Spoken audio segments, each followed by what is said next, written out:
نحمده ونصلي ونسلم على رسوله الكريم وعلى آله وأصحابه أجمعين. أما بعد فأعوذ بالله من الشيطان الرجيم. بسم الله الرحمن الرحيم. وعد الله الذين آمنوا منكم وعملوا الصالحات ليستخلفنهم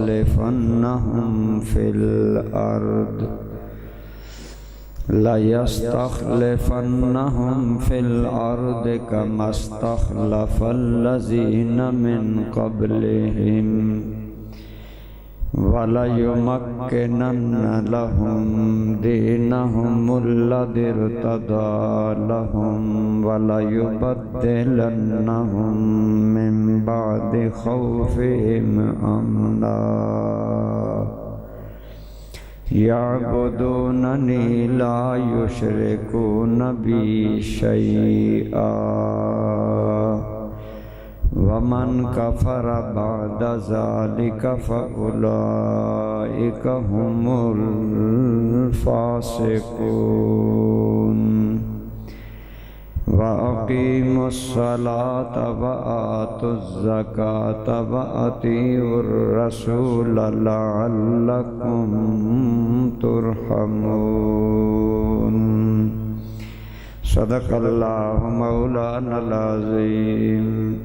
صدق وبلغنا رسوله النبي الأمي الأمين الحبيب الكريم.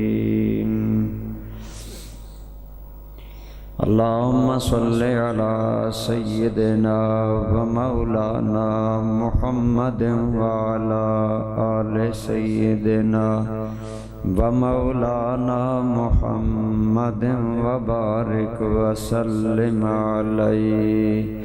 الصلاة والسلام عليك يا سيدي يا رسول الله وعلى آلك وأصحابك يا سيدي يا حبيب الله.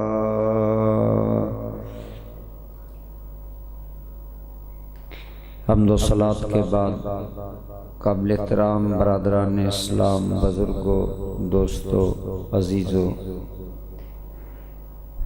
گزشتہ چند جمعوں سے میں آپ کے سامنے سیدنا صدیق اکبر رضی اللہ تعالی عنہ کی زندگی کے مختلف پہلو عرض کر رہا ہوں. آپ کی عظمتوں کا ایک پہلو آپ کی خلافت ہے، یعنی رسول اللہ صلی اللہ تعالی علیہ وآلہ وسلم کے بعد اس امت کا آپ کو امیر اور امام چنا گیا. اس سلسلہ میں آج میں آپ کے سامنے ایک عقیدے کی بات کی وضاحت کروں گا. اب سمجھیں، اگر سمجھ آ جائے گی تو انشاءاللہ بہت ساری ذہنی خلشیں آپ کی دور ہو جائیں گی کہ امت کے اندر امام، خلیفہ اور لیڈر کس طرح منتخب کرنا چاہیے. آخر امت کی یہ ضرورت ہے. پاکستان بنا ہے، یہاں ہم ووٹ ڈالتے ہیں اور حکمران منتخب کرتے ہیں. اسلام کے اندر ہر مسئلے کا حل موجود ہے. اسلام نے اپنے ماننے والوں کو ایک خلیفہ منتخب کرنے کا کیا طریقہ دیا ہے. اس سلسلہ میں جو لوگ حضرت علی مرتضیٰ شیر خدا کی خلافت بلا فصل کا اعلان بھی کرتے ہیں اور اس پر اصرار بھی کرتے ہیں کہ حضور کے بعد آپ کو ہی خلیفہ ہونا چاہیے تھا. یہ ان کا موقف قرآن اور سنت کے بالکل خلاف ہے. پہلی بات یہ کہ قرآن و سنت نے کسی بھی آدمی کا نام لے کر رسول اللہ کا نائب منتخب نہیں کیا، جو خلیفہ و دین اور دنیا دونوں معاملات کا ذمہ دار ہے۔ اب ذرا سوچیں، اسلام قیامت تک کے لیے ہے، ہر دور میں ہر ملک میں امام اور خلیفہ اور لیڈر چننا ہوتا ہے۔ اگر یہ چناؤ ہی ہوتا تو پھر بادشاہت اور اس میں کیا فرق ہے؟ بادشاہت کو تو اسلام مٹانے آیا۔ ایران میں کئی ہزار سال سے بادشاہت آ رہی تھی، باپ بادشاہ، آگے بیٹا بادشاہ، پوتا بادشاہ۔ ساسانی ایران پر ہزاروں سال حکمران رہے اور ان کا طریقہ حکمرانی مورسی تھا، باپ بیٹا پوتا پڑپوتا نیچے۔ اس کے اندر سب سے بڑی قباحت یہ ہے کہ عموماً نااہل لوگ آگے آ جاتے ہیں۔ آپ کا کیا خیال ہے، ہر بادشاہ کا بیٹا بادشاہ بننے کے قابل ہوتا ہے؟ اور تو اور رہا، ہمارے روحانی نظام کے اندر جب یہ سلسلہ چل نکلا کہ پیر کا بیٹا ہی پیر ہے، تو آج کتنا بگاڑ ہے۔ آج کتنے پیر خانوں پر ایسے گدی نشین ہیں جنہیں نہ دین کا علم ہے نہ دنیا کا علم ہے، اور بالکل مہمل سے لوگ ہیں اور بیکار سے لوگ ہیں اور لوگوں پر حکومت کر رہے ہیں، ان کے ہاتھ چومے جا رہے ہیں۔ آج بہت بڑا نقصان جو اہل سنت والجماعت کو ہو رہا ہے وہ انہی خانوادوں سے ہو رہا ہے، جہاں نااہل صاحبزادے نائب بنا دیے جاتے ہیں، نہ دین دیکھا جاتا ہے، نہ کردار نہ اخلاق، اور انہیں کیا ضرورت ہے کہ وہ انسان بنے، علم حاصل کریں، کردار ٹھیک کریں، نمازی بنے، دیندار بنے۔ انہیں پتہ ہے ہمارے باپ کے پاس گدی ہماری ہے۔ یہ بالکل اسلام کے خلاف ہے، اور نااہل لوگ جب اس طرح آتے ہیں تو امت میں بگاڑ پیدا ہوتا ہے۔ اسی طرح حضور نبی رحمت صلی اللہ علیہ وسلم نے نامینیٹ کر کے واضح طور پر کسی بندے کا نام نہیں لیا کہ میرے بعد خلیفہ علی مرتضیٰ کو بنانا، یا حضرت ابو بکر کا نام لے کر کہا کہ انہیں خلیفہ بنانا۔ ہاں، اشارات ایسے دے دیے جس سے امت کو پتہ چل جائے کہ کس روش پر چلنا ہے۔ تو اس سلسلہ میں جو لوگوں کا یہ نظریہ ہے کہ حضور کے بعد یہ 12 خلیفے متعین تھے، آنے تھے، وہ بالکل غلط ہے، قرآن و سنت کے خلاف ہے۔ کہیں حضور کے ارشادات میں کسی بندے کا نام موجود نہیں۔ ہاں، البتہ ایک روش دے دی۔ اب آپ سنیں قرآن کی آیت، ہمارے لیے قرآن کتاب ہدایت ہے قیامت تک کے لیے۔ اللہ کریم نے فرمایا وعد اللہ الذین آمنوا منکم وعملوا الصالحات، اللہ نے وعدہ کیا ہے تم میں سے ان لوگوں کے ساتھ جو ایمان لائے اور عمل صالح کیے۔ کیا اللہ کا وعدہ ہے؟ لَيَسْتَخْلِفَنَّهُمْ فِي الْأَرْضِ، اللہ انہیں زمین میں خلیفہ بنائے گا۔ كَمَا اسْتَخْلَفَ الَّذِينَ مِن قَبْلِهِمْ، جیسے پہلے لوگ بھی حکمران اور خلیفے بنائے گئے، اور وہ لوگ جو خلیفے بنے گے جن کے ساتھ اللہ کا وعدہ ہے، ان لوگوں کی چند خصوصیتیں بیان کی۔ پہلی بات کی وَلَا يُمَكِّنَنَّ لَهُمْ دِينَهُمُ الَّذِي ارْتَضَىٰ لَهُمْ، اللہ ان کے دور میں اس دین کو مستحکم کر دے گا جس دین پر اللہ راضی ہے۔ اللہ ان کے دور میں اس دین کو مضبوط کر دے گا، پہلی بات۔ یعنی وہ حکمران ایسے ہوں گے جو خود بھی دیندار ہوں گے اور پوری اسٹیٹ کو لے کر دین پر چلیں گے، دین مضبوط ہو جائے گا ان کے دور میں۔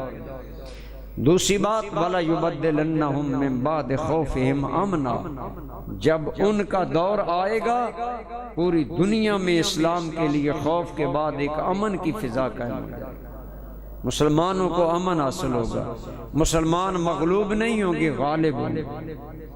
دو باتیں، اور تیسری بات یعبدوننی لا یشرکون بی شیئا، عقیدہ توحید اتنا مضبوط ہو جائے گا کہ وہ لوگ شرک نہیں کریں گے۔ اللہ کے ساتھ کسی کو شریک نہیں بنائیں گے. 3 باتیں یہ مین کی. آخر میں فرمایا فمن کفر بعد ذالک فاولئک هم الفاسقون. ان واضح نشانیوں کے بعد جو انکار کرے گا وہ فاسق ہیں، وہ اللہ کی حدیں توڑنے والے. تو اس سلسلہ میں گویا اللہ نے وعدہ کیا کہ نیک ایمان والوں میں سے ہی اللہ خلیفے بنائے گا. ایک بات. اور دوسری بات یہ کہ نامینیشن نہیں، یہ خلیفہ ہوگا، یہ ہوگا، یہ ہوگا، یہ ہوگا. کہیں پورے ذخیرہ احادیث میں کہیں بھی رسول اللہ نے نام لے کر متعین نہیں. حتیٰ کہ یہ ملتا ہے کہ حضور کے چچا تھے حضرت عباس. کیا نام تھا؟ حضور کے بڑے معزز چچا جان تھے. اسلام لائے، بڑا قرب تھا. وہ حضرت عباس حضرت علی کے پاس آئے اور حضرت علی کو فرمایا حضور بیمار ہیں، چلیں حضور سے بعد کی خلافت والا فیصلہ کروا لیں. آج ہمارے حق میں ہو گیا، قیامت تک ہماری بات چلے جائے. لیکن حضرت علی مرتضیٰ انتہا درجے کے دین میں گہری نظر رکھنے والے عالم اور دور اندیش انسان. آپ نے چچا جان کو فرمایا آپ کا احترام اپنی جگہ، لیکن ایک بات کا مجھے جواب ہے. اگر حضور نے آج نفی کر دی پھر کیا ہوگا؟ پھر قیامت تک ہماری نسلوں میں سے کوئی خلیفہ نہیں بن سکتا. یہ بات آپ نہیں سوچ رہے. گویا حضرت عباس کا خیال تھا کہ رسول اللہ سے نامینیٹ کر کے خلیفے کا فیصلہ کروا لیا جائے. حضرت علی مرتضیٰ نے ان کی اس فکر کو رد کر دیا. اب اگر حضرت علی کا اپنا نام جیسے آج قصیدے پڑھے جاتے ہیں کہ جی حضور نے فرمایا من کنت مولا فعلی مولا، جس کا میں مولا اس کا علی مولا، حضور کے بعد علی خلیفہ ہیں. اگر حضرت علی کا اپنے بارے میں یہ فیصلہ ہوتا تو حضرت عباس کو کہہ دیتے کہ حضور نے میرا نام تو لے دیا، اب اور کیا چاہتے ہیں. لیکن نہیں، حضرت علی نے فرمایا اگر آج حضور نے نفی کر دی قیامت تک نہیں ملے. اور دوسرا اسلام کا مزاج یہ ہے کہ اسلام خاندان پرستی کے لیے نہیں آیا. اہل بیت اعظام کا احترام اپنی جگہ، لیکن اسلام نے کسی خاندان کو بطور خدا پوجنے کی اجازت نہیں دی ہے. خود حضور کو پوجنے کی اجازت نہیں. صحابہ نے کہ یا رسول اللہ ہم باہر جاتے ہیں لوگ اپنے بادشاہوں کو سجدہ کرتے ہیں، اور حضور کی ذات جتنا کامل انسان تو ہم نے کوئی دیکھا نہیں. اے ذل لنا الا نسجد لک، ہمیں آپ اجازت دیں ہم آپ کو سجدہ کیا کریں.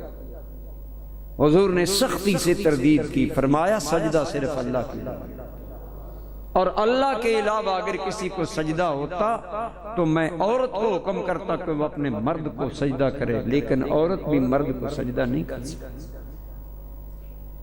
اور شاید آپ بہت کم لوگوں کو یہ علم ہے کہ بعض مذہبوں میں یہ عقیدہ تھا کہ جو لیڈر ہوتا ہے اس کا خاندان خدا کے بیٹے ہوتے ہیں. یہ ایران کی حکومت بنی ہی مورسی اس لیے کہ انہوں نے عوام کے ذہن پر یہ بات پختہ کر دی تھی کہ بادشاہوں کے بیٹے یہ حقیقت میں دنیا میں اللہ کے بیٹے ہیں، اللہ کے نائب ہیں. اتنا لوگوں کے ذہنوں پر جہالت کا نقش انہوں نے منقش کر دیا کہ ہزاروں سال انہوں نے اپنی حکومت کی. رسول اللہ نے ان جاہلیت کے سارے بتوں کو پاش پاش کر دیا. حضور نے کوئی جاہلیت والی بات اندر نہیں آنے.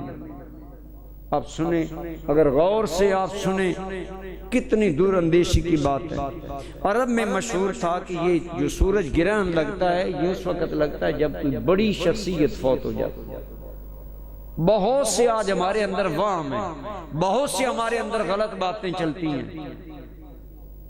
اتفاق ایسا کہ جس دن رسول اللہ کے بیٹے حضرت ابراہیم فوت ہو گئے سورج گرہن. اب لوگوں نے یہ بات کہ جی دیکھو اللہ کے نبی کا بیٹا فوت ہوا سورج گرہن لگ گیا. حضور کو بتایا گیا کہ لوگ یہ بات کر رہے ہیں. آپ منبر پر یا مسجد میں تشریف لائے اور لوگوں کو جمع کر کے فرمایا سنو ان الکسف والخسف آیت من آیات اللہ. یہ سورج گرہن لگنا یا چاند گرہن لگنا یہ اللہ کے کام ہے. کسی شخصیت کے مرنے یا پیدا ہونے کے سے کوئی تعلق نہیں۔ گویا ایک وام کے تحت جو عقیدت رسول اللہ کے خاندان میں آ رہی تھی، حضور نے اس کو الٹا رد کر دیا۔ غلط بات حضور نے آگے چلنے نہیں دی۔ غور کریں حضور کی عظمت فکر کی۔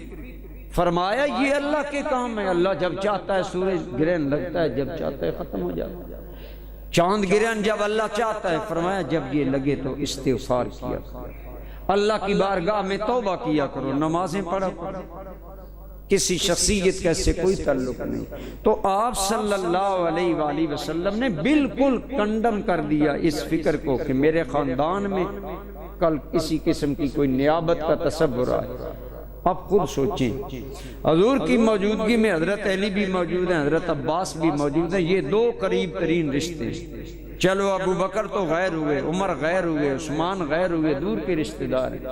حضرت عباس رسول اللہ کے حقیقی چچا اور ہیں بھی مومن، حضرت علی داماد بھی ہیں، چچا زاد بھائی بھی ہیں، اور حضور کی پرورش میں بھی پلے، دونوں ذاتیں موجود ہیں۔ حضور نے کسی کا نام نہیں لیا، الٹا حضرت علی رد کر رہے ہیں کہ حضور نے کسی کا جب نام نہیں لیا تو آپ اس طرف کیوں جاتے ہیں؟ جو اللہ رسول چاہے گا وہ ہوگا اور بہتر ہوگا۔ حضرت علی نے یہ بات گویا حضرت علی کی فکر تھی۔ تو اس سلسلہ میں یہ بات تو میں نے وضاحت کے ساتھ آپ کو سمجھا دی کہ اسلام میں مورثی خلافت نہیں ہے کہ باپ کے بعد بیٹا جیسا لچا لفنگا ہو۔ اقبال نے کہا تھا انہی آستانوں کے بارے میں جہاں جاہل بیٹے پیر بنا کر بٹھا دیے جاتے ہیں۔ اقبال نے کہا تھا کہ زاغوں کے تصرف میں عقابوں کے نشیمن، جہاں کبھی عقاب صفت اللہ کے ولی بیٹھتے تھے وہاں آج کوے بٹھا دیے، اور جب شاہینوں کے گھونسلوں میں کوے بٹھا دیے جائیں پھر کائیں کائیں ہوتی ہے۔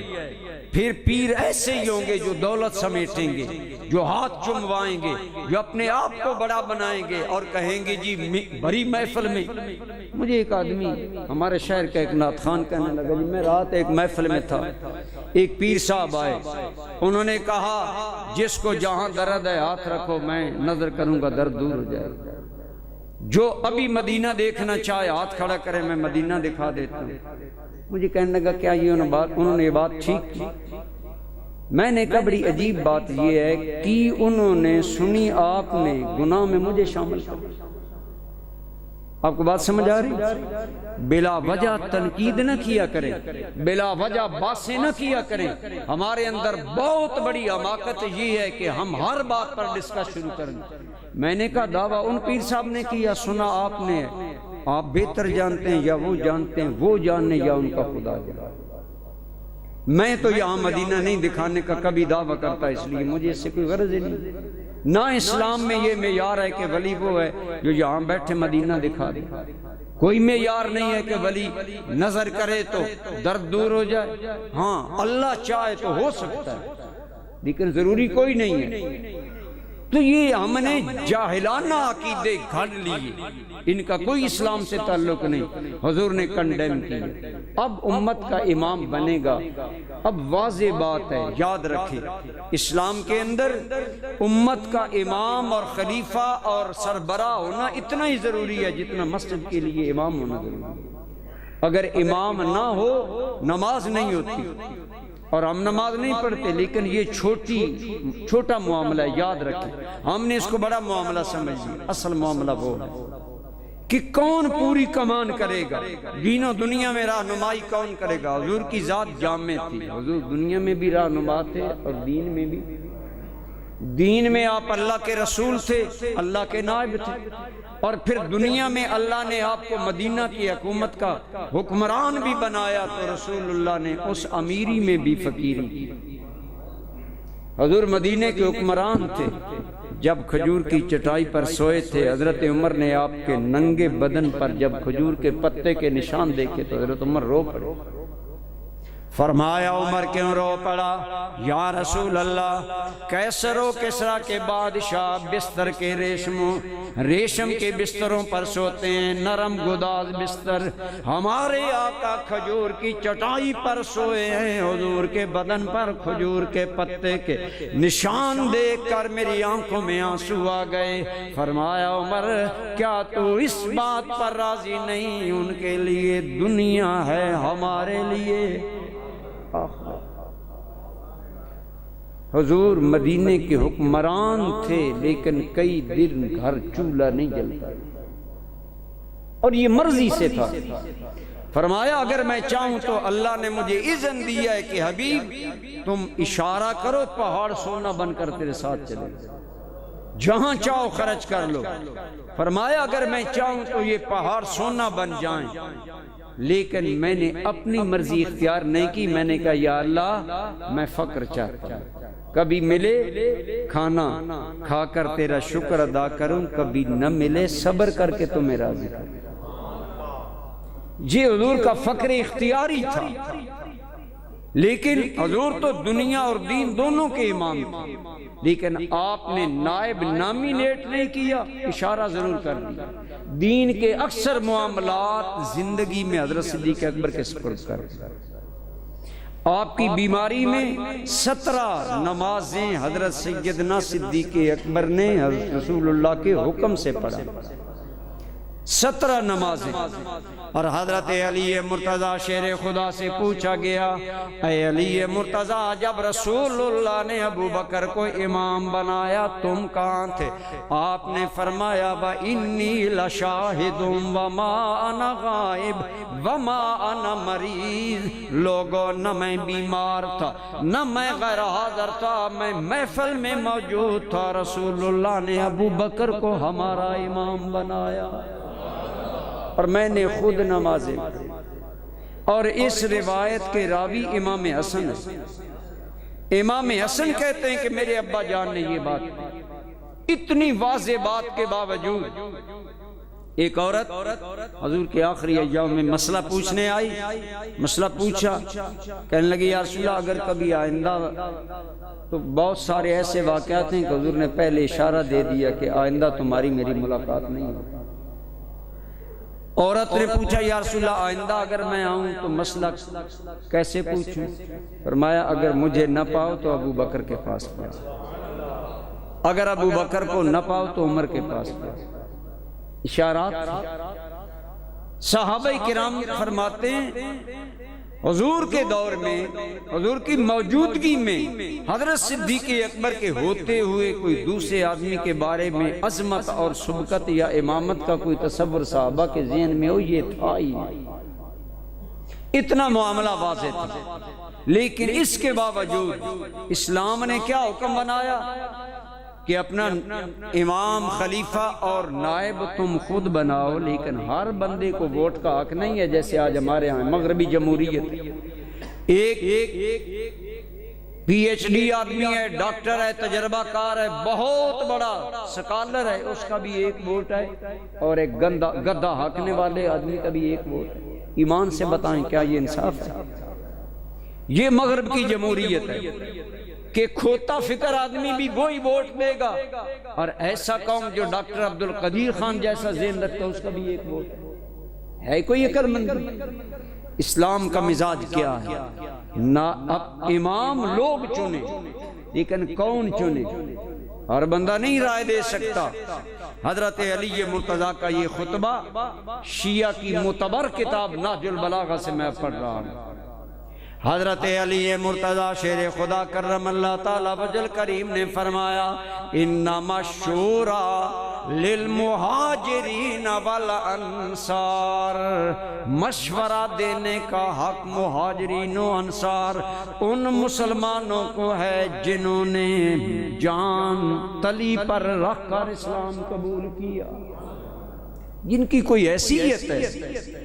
علماء نے فرمایا ہر دور میں مہاجرین و انصار تو نہیں ہوں گے، اس میں اشارہ تھا ووٹ دینے کا حق، لیڈر بنانے کا حق ان لوگوں کو ہے جو دین میں پختہ ہو، جن کی فکر پختہ ہو، جن کا عمل صالح ہو، اور ان کی فکر بتا رہی ہو کہ وہ امت کی خیر خواہی کا فیصلہ کریں گے، اپنی ذات کو نہیں لائیں گے، امت کی بہتری کا سوچیں گے۔ ایسے لوگ جب حضرت امیر معاویہ نے حضرت علی کی بیعت نہ کی تو حضرت علی نے یہ خط لکھا، آپ نے فرمایا امیر معاویہ تمہیں میری بیعت کرنی چاہیے، انما بایعنی الذین بایعوا ابا بکر و عمر، میری بیعت انہی لوگوں نے کر لی ہے جن لوگوں نے بیعت حضرت ابو بکر و عمر کی کی۔ حضرت علی نے گواہی قائم کی اس بات پر کہ ان لوگوں کو حق حاصل ہے، لہذا ہمارے ہاں نظام تو بن نہیں رہا، لیکن میں بنیاد عرض کر رہا ہوں اسلام کے اندر نامینیٹ کوئی بندہ امام اور خلیفہ نہیں ہوتا، ایک بات لوگ مقرر کرتے ہیں، اور عام لوگ مقرر نہیں کرتے، بلکہ اس کے لیے ایک سطح رکھنی چاہیے، علم کی بھی، فکر کی بھی، کردار کی بھی۔ اس سطح کے لوگ جب بیعت کر لے، حضرت سیدنا صدیق اکبر، حضرت عمر، حضرت عثمان، حضرت علی، چاروں کی بیعت اہل مدینہ نے کی، اور مدینہ میں اکثر مہاجرین و انصار تھے یا ان کی اولادیں تھیں، اور وہ دین میں بڑے پختہ لوگ تھے۔ جب انہوں نے بیعت کر لی، خلافت ثابت ہو گئی، امت کی امامت ثابت ہو گئی۔ لہٰذا اس لیے امت کے اندر یہ امت کو اختیار دیا گیا کہ یہی وجہ ہے۔ آپ دیکھیں پوری دنیا میں اب ہماری پوری عرب سٹیٹ میں وہاں بادشاہ، سعودی عرب ہو، عراق ہو، شام ہو، اردن ہو، اب شام میں لاکھوں انسان قتل ہو رہے ہیں صرف اس لیے کہ بشار الاسد اپنی حکومت بچانا چاہتا ہے، اور وہ انوار السادات کا بیٹا ہے، میرا باپ بادشاہ تھا لہذا بادشاہی میرا حق ہے۔ اب اپنی اس حق کے بادشاہی کے لیے وہ ہزاروں انسانوں کو موت کا لقمہ بنا رہا ہے۔ یہی وہ غلط فکر ہے کہ نسل در نسل خلافت چلنی چاہیے۔ اللہ کریم نے فرمایا خلافت ان لوگوں کو دو جو تم میں صالح، جو تم میں نیک ہوں، جو تم میں اچھی فکر والے ہوں، انہیں اپنا۔ اور حضرت سیدنا صدیق اکبر کی ذات صحابہ کرام میں ہر اعتبار سے مرکزی شخصیت تھی، لہذا اس لیے تمام صحابہ کرام نے بالاتفاق خلافت بنو سعدہ، ایک وہاں گراؤنڈ ہے وہ آج بھی ہے، میں نے آنکھوں سے جا کر دیکھا ہے، آج بھی وہاں انہوں نے ایک باغ بنا دیا ہے۔ یہ اس وقت ایک یوں سمجھ لیں بیٹھک تھی، دارہ تھا، وہاں لوگ حضور کے وصال کے بعد جمع ہو گئے۔ اب اس کا وہاں جمع ہو کر کیا کیا کہ حضور تو تشریف لے گئے، آپ کا وصال ہو گیا، اب حضور کے بعد کون ایسا نائب ہوگا جو امت کا معاملہ چلائے، دین بھی اور دنیا بھی ملا کر۔ اب مہاجرین کہنے لگے ہم میں سے ہونا چاہیے جی، ہم نے قربانیاں اسلام کے لیے زیادہ دی اور ہم پہلے ایمان لائے، ہمارا حق خلافت ہمیں ملا۔ مدینہ والے کہنے لگے تمہیں مکہ والوں نے وہاں سے نکال دیا، تم تو مہاجر اور بے یار و مددگار بن کر مدینہ ہے، مدینہ میں مدد ہم نے کی، اسلام کو مضبوط ہم نے کیا، خلافت ہمارا حق ہے۔ لیکن اس جھگڑے کو مٹانے کے لیے حضرت ابو بکر و عمر چونکہ عمر میں بڑے تھے، آپ بولے حضرت عمر آپ نے فرمایا یہ انداز ٹھیک نہیں ہے۔ پھر مدینہ والے دو قبیلے تھے، آپ نے سنا بنی خزرج اور بنی اوس، اوس والے کہنے لگے خلیفہ ہمارا ہونا چاہیے، خزرج والے کہنے لگے خلیفہ ہمارا ہونا چاہیے، اب جھگڑا ہونے لگا۔ ان دونوں بزرگوں نے سمجھایا کہ بات اس طرح نہیں ہے، حضور نبی رحمت صلی اللہ علیہ وسلم دین و دنیا کے امام تھے، اب حضور کے بعد ہم نے ایسا بندہ لانا ہے جو دین و دنیا میں برتر ہو۔ اور فرمایا حضور نبی رحمت کا ارشاد ہے الائمۃ من القریش، امام قریش میں سے ہیں، عرب کے اندر قریش کے قبیلے کو ہر اعتبار سے فوقیت ہے، پھر تقوی، ایمان، پارسائی، خدمات، ان تمام کے حوالے سے سیدنا ابو بکر صدیق کی ذات اولا ہے، مقدم ہے، اعلیٰ ہے۔ حضرت عمر نے یہ بات کی، سب خاموش ہو گئے جب حضرت صدیق اکبر کا نام آیا۔ آپ نے فرمایا اب بتاؤ مہاجرین کیا کہتے ہیں، انصار کیا کہتے ہیں؟ سب نے کہا اگر ابو بکر کا نام آئے تو ہم سب کی گردنیں خم ہیں۔ حضرت ابو بکر کی بیعت کی گئی، اور اس طرح اسلام کے عین مزاج کے مطابق عوام نے اپنی رائے سے اپنا حکمران چنا، لیکن وہ رائے دینے والے بھی مہاجرین تھے، انصار تھے، اکابر صحابہ تھے، وہ صحابہ تھے جنہوں نے زیادہ تربیت ڈائریکٹ رسول اللہ سے پائی۔ اور اسلام میں مشورہ کو اہمیت حاصل ہے۔ آپ قرآن کریم اٹھائیں، خود رسول اللہ کو اللہ کریم نے فرمایا میرے محبوب جب اہم معاملہ ہے تو مشورہ کیا کرے۔ اب آپ سوچ کر بتائیں جن کے پاس وحی آتی ہے انہیں بندوں کے مشورے کی کوئی ضرورت ہے؟ حضور کو کوئی مشورے کی ضرورت تھی؟ جو بات ہوتی اللہ بھیج دیتا، لیکن اللہ نے فرمایا اے میرے محبوب وَأَمْرُهُمْ شُورَى بَيْنَهُمْ، اے میرے محبوب ان کا معاملہ مشورے پر چلا دے۔ حضور نے زندگی میں کئی موقعوں پر صحابہ سے مشورہ، بدر میں حضور آئے، ٹھہر گئے لوگ، حضور کے ایک صحابی تھے، وہ کہنے لگے یا رسول اللہ یہاں وہی میں ٹھہرنے کا حکم آیا ہے تو پھر تو میں بول نہیں سکتا۔ فرمایا نہیں، ویسے ہم ٹھہر گئے رائے سے۔ عرض کیا میں رائے دے سکتا ہوں؟ فرمایا ہاں دو۔ عرض کہنے لگے یا رسول اللہ یہ میدان صحرا ہے، ہم اونچی جگہ بیٹھے ہیں، یہاں پانی کم ہے، پانی کم ہوگا جنگ کرنا مشکل ہو جائے گی، اگر ہم پڑاؤ وہاں ڈالیں تو ہمارے لیے زیادہ بہتر ہوگا۔ حضور نے فرمایا ٹھیک۔ یہ بات قابل غور ہے، حضور کی زندگی کے واقعہ، کیوں کہ انہیں مشورہ دینے کی ایک موقع اور اہمیت ملی۔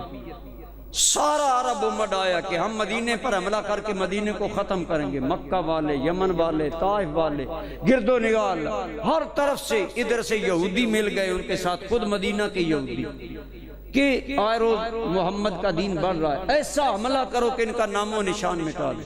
جب حضور کو یہ خبر ہوئی کہ سارے قبائل ہمارے خلاف جمع ہو گئے، حضور نے صحابہ کو طلب کیا۔ اب دیکھیں نا، اللہ چاہتا اپنے نبی کو پہلی مرتبہ کوئی بات القا کر دے۔ اب صحابہ موجود ہیں، فرمایا مشورہ دو کیا کریں؟ اتنے بڑے لشکر جرار سے ہم چند ہزار صحابہ کیا کریں، کیسے مقابلہ کریں؟ بلکہ ہزاروں تو شاید اس وقت اتنے بنتے بھی نہ ہو مجاہد۔ فرمایا کیا کیا جائے، میری تعداد بہت تھوڑی ہے۔ کسی نے کوئی مشورہ دیا، کسی نے کہا یا رسول اللہ ہم ایسا کریں مدینے کے اندر بیٹھ جائیں، معصور ہو جائیں۔ دوسرا کہنے لگا نہیں ہمیں کھلے میدان میں مقابلہ کرنا چاہیے بہادروں کی۔ مختلف مشورے آنے لگے۔ حضرت سلمان فارسی کہنے لگے یا رسول اللہ اگر اجازت دو تو میں مشورہ دوں۔ فرمایا دو۔ حضرت سیدنا سلمان فارسی کہنے لگے یا رسول اللہ ایک طریقہ جنگ یہ ہے کہ جب دشمن قوی ہو نا، شہر کے گرد ایک ہم خندق کھود دے، خندق اتنی گہری ہو کہ نہ گھوڑا پھلانگ سکے نہ آدمی نیچے آ کر اندر آ سکے۔ اگر ہم مدینے کے دو طرف پہاڑ ہے، ایک طرف خندق کھود دیں جدھر سے دشمن آ رہا ہے، اندر ہم ہو گئے ہماری حفاظت ہو جائے۔ حضور نے فرمایا بہترین رائے۔ یہ موقع اللہ نے حضور کی زندگی میں صحابہ کو دیا، یہ مشورہ دے سکے، اپنی بات کو آگے انہیں پتہ چلے معاملات کیسے کرنے۔ ایک نہیں، میں ادھر نہیں جاتا، بات لمبی ہو جائے گی۔ میں بتانا یہ چاہتا ہوں کہ رسول اللہ کے بعد جب خلیفہ امت بنانے کا موقع آیا، امت نے اپنی مرضی سے خلیفہ کا چناؤ کیا، اور یہی اسلام کا مزاج ہے۔ حضور نے کسی کا نام مقرر نہیں کیا کہ میرے بعد حضرت علی خلیفہ ہوں گے، میرے بعد میرا چچا عباس خلیفہ ہوں۔ حالانکہ ایک مقام پر حضور نے اتنا فرمایا کہ العمو صنف ابن، چچا باپ کی طرح ہوتا ہے۔ حضور بہت زیادہ حضرت عباس کا احترام کرتے تھے، بہت زیادہ احترام، اور صحابہ بھی حضور کی وجہ سے حضرت عباس کا بہت احترام کرتے تھے۔ اتنا احترام اللہ آپ سب کو مسجد نبوی لے جائے۔ آج بھی جب دارالسلام سے داخل ہوں تو دائیں کندھے میں ایک جیسے وہ سوراخ ہے، جیسے آپ کولا کہتے ہیں پنجابی میں، مستری کام کرتے ہیں اندر بالا داخل کرتے ہیں دیوار میں، سوراخ رہ جاتا ہے، وہ سوراخ آج بھی موجود ہے۔ دارالسلام سے داخل ہوں دائیں جانب مسجد نبی، آج بھی سوراخ۔ وہ سوراخ کیسا ہے؟ یہاں حضرت عباس کا گھر تھا، پرنالا تھا، اس کا پانی گرتا، نمازیوں کے بعض اوقات کپڑے ان پر پڑتا۔ حضرت عمر نے فرمایا یہ پرنالا اتار دو، نمازیوں کو تکلیف ہوتی ہے۔ حضرت عمر نے پرنالا اتروا دیا نمازیوں کے بچاؤ کے لیے۔ حضرت عباس حضور کے چچا تھے، بزرگ تھے، ناراض ہو کر کہا عمر تمہیں پتہ نہیں یہ پرنالا رسول اللہ نے اپنے ہاتھ سے لگایا تھا، میں گھر تعمیر کر رہا تھا، حضور آئے اور کرم دیکھیں، نبی ہو کر اپنے چچا کا پرنالا خود لگایا۔ یہ ہے خاندانی ہمدردی عملی طور پر۔ حضرت عمر کانپ گئے، فرمایا اچھا آپ نہیں چاہتے کہ پرنالا اتارا جائے؟ میں نے تو اتارا ہے کہ اس کی بارش کا پانی یا ویسے پانی اوپر آئے تو نمازیوں پر گرتا ہے۔ آپ نے فرمایا میں نہیں چاہتا کہ یہ پرنالا حضور نے لگایا تھا وہ کھیڑا جائے۔ حضرت عمر لاکھوں مربع میل کا شہنشاہ حضرت عباس کے ساتھ گیا، فرمایا پرنالہ لاؤ۔ حضرت عباس پرنالہ لائے، حضرت عمر رکوع کی طرح جھک گئے، فرمایا میں سیڑھی بنتا ہوں، تم اوپر کھڑے ہو کر پرنالہ لاؤ۔ یہ حضور کے ہاتھوں کا لگا ہوا پرنالہ ایسے نہیں اتارا جائے۔ وہ سراخ اسی احترام میں آج بھی موجود ہے۔ کوئی نئی مسجد کی تعمیر کرنے والا مسجد نبوی جب بھی بنی وہ سراخ رکھا جاتا ہے تاکہ رسول اللہ کے پرنالے کا نشان نہ مٹ جائے، اور حضور کے چچا کا احترام مد اتنا ہے، اس کے باوجود حضور نے چچا کا نام نہیں لیا کہ میرے بعد میرا چاچا خلیفہ ہوگا، میرا بھائی علی خلیفہ ہوگا، نام نہیں لیا۔ امت مرضی سے فیصلے کرے، قیامت تک امت کو یہ فیصلے کرنے ہوں گے، ان کے اندر خود صلاحیت پیدا ہو، لیکن ہر بندہ رائے نہ دے۔ رائے متقی آدمی دیں، نیک آدمی دیں، پرہیزگار آدمی دیں، وہ لوگ رائے دیں۔ کسی نے حضرت علی سے پوچھا، اے علی مرتضی رسول اللہ کے صحابہ کیسے تھے؟ حضرت علی مرتضی کچھ دور درمیان میں گزر گیا، خال خال صحابہ دنیا میں رہ گئے۔ حضرت علی نے فرمایا، اے مجھ سے پوچھنے والوں، حضور کے صحابہ کیسے تھے؟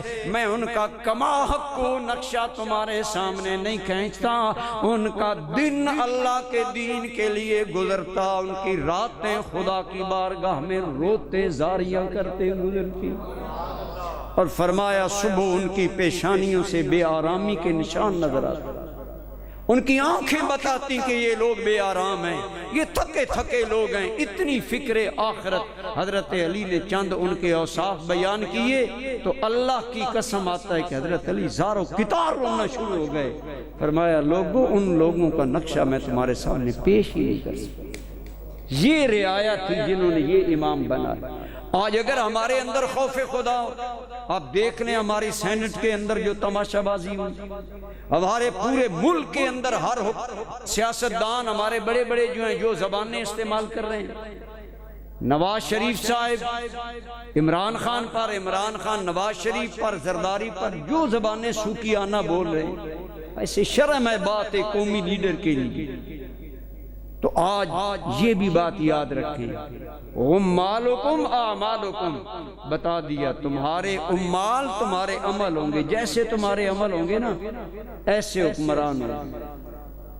صحابہ تھے نا عوام، حکمران سیدنا صدیق اکبر بنے، اور اس سلسلہ میں واضح کر دوں خلیفہ بلا فصل رسول اللہ کے صدیق، بولو سب بولو، گواہی دو، اس مسجد کو گواہ بناؤ کہ ہم رسول اللہ کا خلیفہ بلا فصل صدیق اکبر کو مانتے ہیں، جو عملاً بنے اور رسول اللہ نے مسلح دیا۔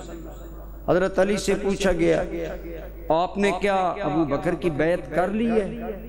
تو حضرت علی نے بڑا صاف سا سیدھا سا جواب دیا، فرمایا ہاں بیعت کر لی۔ سوال کرنے والے کے ذہن میں خلش تھی، آپ نے جواب پورا دیا، فرمایا ہاں میں نے بیعت کر لی ہے، اور بیعت اس لیے کی ہے کہ رسول اللہ جس انسان پر ہمارے دین کے لیے راضی ہو گئے، ہم اسی انسان پر اپنی دنیا کے لیے راضی ہو گئے۔ حضور نے جس کو ہمارے دین کا امام بنایا، ہم نے اسی کو اپنا دنیا کا امام۔ حضرت صدیق اکبر کی خلافت بلا فصل صحابہ کے اجماع سے ثابت ہے، اور صحابہ جس بات پر جمع ہو جائیں وہ امت کے لیے حجت ہو جاتا ہے۔ یہ قرآن جو آپ پڑھتے ہیں اس قرآن پر صحابہ کا اجماع ہے، یہ بات یاد رکھیں، بہت کم لوگوں کو معلوم ہے۔ حضور کی زندگی میں اس کتابی شکل میں قرآن نہیں تھا، کھجور پتوں پر، کھجور کے پتوں پر، خشک ہڈیوں پر، ٹکڑوں پر موجود تھا، یا صحابہ کے سینے میں موجود تھا۔ حضرت عمر نے عرض کیا ابو بکر سے، اے ابو بکر ایک جنگ میں 700 صحابہ شہید ہو گئے، اگر یوں ہی صحابہ مرتے رہے کہیں قرآن ضائع نہ ہو جائے، قرآن کو کتابی شکل میں جمع کر دے۔ قرآن حضرت زید بن ثابت نے گھر گھر جا کر جمع کیا، اور یہ وہ قرآن ہے جس پر رسول اللہ کے صحابہ کا اجماع ہو گیا کہ یہی اللہ کی طرف سے آیا۔ اب قرآن کا منکر آدمی اچھا ہوتا ہے، تو صدیق اکبر کی خلافت پر بھی امت کا اجماع ہے، صحابہ متفق تھے، سب صحابہ نے بیعت کر لی۔ تو بہرحال برادران گرامی قدر ایسا خلیفہ بھی ان لوگوں نے چنا جن کا حال ابھی حضرت علی مرتضیٰ کی زبان سے آپ نے سنا، اور صحابہ موجود تھے، ان کا امام ایسا ہی بڑا انسان ہونا چاہیے تھا۔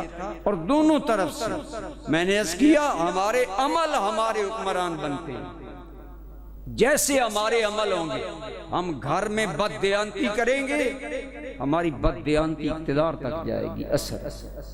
یہ یاد رکھیں، جب عوام اعمال صالح نہیں کرتی، واضح حدیث ہے، اے لوگوں نیکی کا حکم دیا کرو، برائی سے منع کیا کرو، خود بھی نیکی پر چلا کرو، اوروں کو بھی برائی سے منع کیا کرو اور نیکی کا حکم دیا کرو۔ فرمایا اگر یہ کام تم چھوڑ دو گے سزا کیا ملے گی؟ میرے محبوب کریم نے فرمایا تم پر ایسے حکمران مسلط کر دیے جائیں گے جو تم پر ظلم توڑیں گے، پھر تم چیخو گے، دعائیں کرو گے، لیکن اللہ تمہاری دعائیں قبول نہیں فرمائے گا۔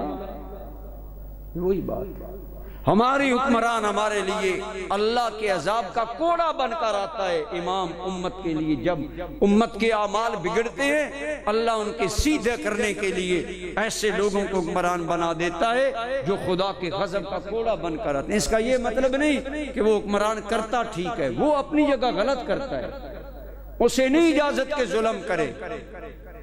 حضرت سیدنا صدیق اکبر رضی اللہ تعالیٰ عنہ کتنے تقوی کے پیکر تھے، صحابہ کے تقوی کی جھلک حضرت صدیق کے تقوی میں نظر آتی ہے۔ صحابہ نے مل کر کہا اپنے حکومت کا کام کرنا ہے، ہم آپ کو اتنی تنخواہ دیں گے، اور تنخواہ حضرت صدیق اکبر کی آج ہمارے پاکستان والے M P A M N As یا 22 گریڈ والے افسروں والی نہیں۔ فرمایا معاشرے کے جو عام درمیانی درجے کے مزدور کی کمائی ہے وہ کمائی حضرت ابو بکر کو بیت المال سے ملے، خلافت کا کام ابو بکر کریں گے، حضرت ابو بکر لیتے اسی میں اپنا گزارا کرتے۔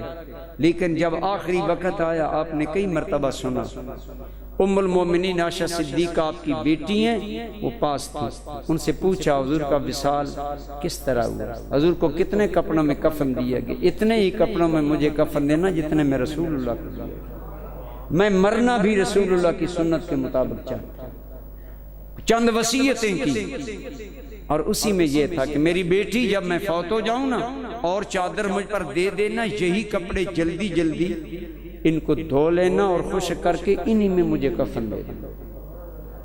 فرمایا ابا جان آپ کو ہم کفن نئے کپڑے میں دیں گے، یہ تو بوسیدہ ہے۔ فرمایا میں نے تو قبر میں ہی جانا ہے، اچھے کپڑوں کے مستحق زندہ لوگ، یہ انداز۔ اور ساتھ فرمایا ہے میری بیٹی فلاں میری جو جاگیر ہے زمین ہے اس کو بیچنا اور اس سے جتنی قیمت ملے وہ ساری میرے سوا 2 سالہ دور خلافت کی جو تنخواہ میں نے بیت المال سے لی ہے وہ ساری بیت المال کو واپس کر دینا، اور ایک اونٹنی، ایک چادر، ایک پیالہ، 3 چیزیں بیت المال کی میرے پاس ہیں، میرے بعد اسے دے دینا جسے امت امام بنائے، تاکہ میرے پاس بیت المال کی کوئی بھی چیز نہ ہو۔ میں اس حال میں رسول اللہ سے نہیں ملنا چاہتا کہ حضور کی امت کی ایک پائی بھی میرے ذمے ہو۔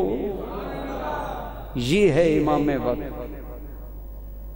حضرت صدیق وصال فرما گئے، مائی صاحبہ نے وصیت پوری کی، وہ پیالہ، وہ پھٹی پرانی چادر اور وہ اونٹنی حضرت عمر کو بھیج دی، اور ساتھ فرمایا میرے ابا جان نے یہ حکم دیا تھا۔ جب حضرت عمر نے یہ چیزیں دیکھی حضرت عمر رو پڑے اور فرمایا رحمک اللہ ابا بکر اطابت من بعدک، اے ابو بکر اللہ تم پر رحم کرے۔ عمر زاروں کی طرح رونے لگ گئے، کہنے لگے اے ابو بکر تو نے ہمیں مصیبت میں ڈال دیا، ایسا کردار کون مائی کا لال پیش کرے گا؟ ایسا کردار کہ چادر بیت المال کی واپس، پیالہ واپس، اونٹنی واپس، اور فرمایا میں رسول اللہ سے اس حال میں نہیں ملنا چاہتا کہ حضور کی امت کا کوئی بوجھ میرے ذمہ۔ کیوں؟ آپ نے سن رکھا تھا جس قوم کو عوام کا والی بنایا گیا، جسے قوم کا صدر، وزیر اعظم، گورنر، چیئرمین، ناظم، نمائندہ بنایا گیا، حدیث پاک ہے جب وہ کل قیامت کے دن اللہ کی بارگاہ میں آئے گا، اگر عوام کا حق مارے گا، رسول اللہ نے فرمایا اگر وہ عوام مسلمان ہوگی، مسلمان عوام کا مقدمہ میں خود اللہ کی بارگاہ میں لے کر حکمران کے خلاف پیش ہوں گا۔ یہ حکمرانی کوئی آسان نہیں، ہر بندہ چاہتا ہے میں چیئرمین بن جاؤں، آج تو یہاں کروڑوں لگا کر چیئرمانیاں مانگی جاتی ہیں۔ حضرت عمر کو لوگوں نے کہا اپنے بعد اپنے بیٹے عبداللہ کو نائب بنا دیں۔ عبداللہ بن عمر بدری صحابی تھا، بڑے زاہد، متقی، پارسا، حضرت عمر کے بڑے بیٹے اور صحابہ میں بڑا مقام تھا، اور حضرت عبداللہ بن عمر کی تعریف جبریل امین کی زبان پر حضور کی بارگاہ میں۔ اس کے باوجود حضرت عمر کا کیا جواب؟ آپ کا آخری ایام میں زخم سے خون جاری ہے، جناب عمر کی موت قریب ہے، کہا گیا اپنے بیٹے کو امیر المومنین بنا دیں۔ جناب عمر نے فرمایا اگر میں خود ہی خلافت کے امتحان میں کامیاب ہو گیا تو اللہ کا شکر ہے، میں بیٹے کو اس مصیبت میں ڈالنا پسند۔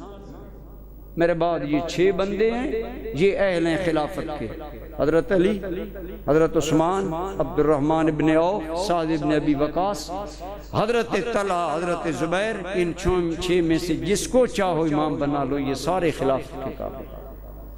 6 بندوں کا نام دیا، اپنے بیٹے کا نام نہیں دیا۔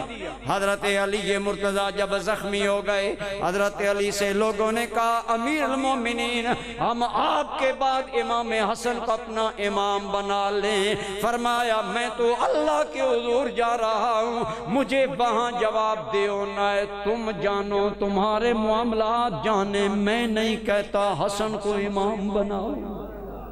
یہ ہے معاملہ میرے بھائی، یہ کوئی مذاق نہیں ہے کہ کروڑوں روپے جی لگا کر فلاں جیت گیا فلاں ہار گیا۔ یہ بھی بات ذہن میں رکھے، جو ذمہ داری لینی ہے کل خدا کی بارگاہ میں اس کا جواب دے، پوچھا جائے گا تو اس علاقے کا حکمران تھا، تو اس علاقے کا ترجمان تھا، تو ممبر تھا، عوام ذلیل ہوتی رہی، تمہیں کوئی احساس نہیں، جواب دو کیوں عوام کو تکلیف پہنچی؟ اگر یہ احساس ہو، حضرت عمر بن عبدالعزیز کو خلیفہ بنا دیا گیا، اعلان کر دیا رجاء بن حیا یا حیبت نے کہ امیر المومنین عمر بن عبدالعزیز ہوگا، لوگ بیعت کرنے لگے تو آپ رو پڑے، آپ نے فرمایا کسی اور کی بیعت کرو، میں اس قابل نہیں کہ میں تمہارا بوجھ اٹھا سکوں، میرے کندھے کمزور ہیں۔ لوگوں نے کہا نہیں عمر بن عبدالعزیز تو ہی ہمارا امام ہوگا۔ فرمایا اگر مجھے امامت دینی ہے تو پھر تعاون کرو، میں تم سے وعدہ کرتا ہوں میں خدا کی نافرمانی نہیں کروں گا، تم میری نہ کرنا۔ نے کہا ٹھیک ہے۔ چند سال گزرے، 36 لاکھ مربع میل تیرے کئی پاکستان پیٹ میں آئیں۔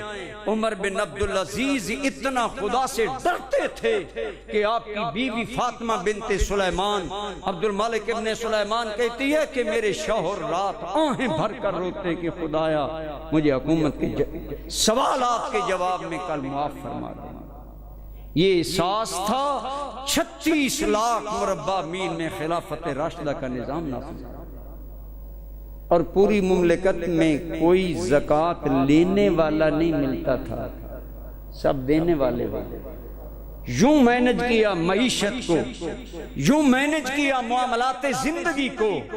اس لیے خلافت ایک اہم ذمہ داری ہے، اور خلافت کے بارے میں صحیح عقیدہ اپنا درست رکھیں۔ حضور کے بعد خلیفہ بلا فصل عقیدتاً سیدنا صدیق اکبر ہیں، جن کو پوری امت نے تسلیم کیا، صحابہ کی جماعت نے تسلیم کیا، حضرت صدیق اکبر نے حق خلافت ادا کر دیا۔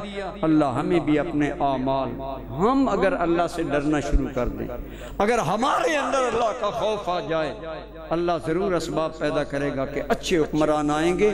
لیکن اگر ہم اپنی انہی بغاوتوں میں رہیں، خود اپنے معاملات میں ہم بد دیانتوں اور کہیں کہ حکمران دیانتدار آ جائے، یہ خیال است و محال است و جنون، یہ غلط۔ ہم خود اپنے اعمال ساختہ اپنے اعمال کی وجہ سے حکمران بناتے ہیں۔ اللہ ہمیں بھی ہدایت عطا فرمائے۔ وما علیہ الا البلاغ۔